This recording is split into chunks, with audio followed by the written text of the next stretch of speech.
આ તરફ સુરતના ઉમરપાડામાં ધોધમાર વરસાદની શરૂઆત। વરે નદીમાં પાણીની આવકમાં વધારો થયો છે અને બાલા લકુવા જતો લો લેવલ કોઝવે 2 દિવસથી બંધ છે।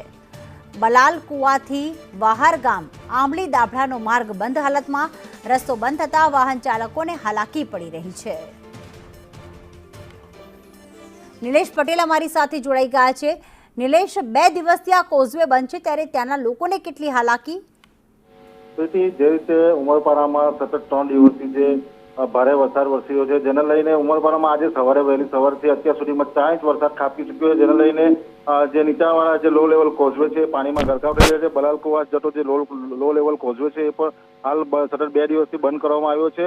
વાહન ચાલકો દ્વારા વાહન વ્યવહાર પણ હાલ બંધ કરી દેવામાં આવ્યો। ખાસ કરીને જો વાત કરવામાં આવે જે ઉમરપાડાથી જે વરે નદી છે, વરે નદીમાં પાણીમાં માંડવીની ગામ જે ખાડીમાં પણ ઘોડાપુર આવ્યો છે। માંડવીની જે પીછોથી જામકુઈ 10 ગામ માર્ગ પર હાલ પાણી ફરી રહ્યા છે। વાહન અને લો લેવલ કોઝવે બંધ થતા વાહન ચાલકો અટવાયા છે। ખાસ કરીને જો વાત કરવામાં આવે સુરત જિલ્લામાં જે સતત 4 દિવસથી વરસાદ છે, વરસાદ લઈને લોકો હાલ હાલાકીનો સામનો કરી રહ્યા છે। જી પ્રીતિ, આભાર તમામ વિગતો માટે નિલેશ।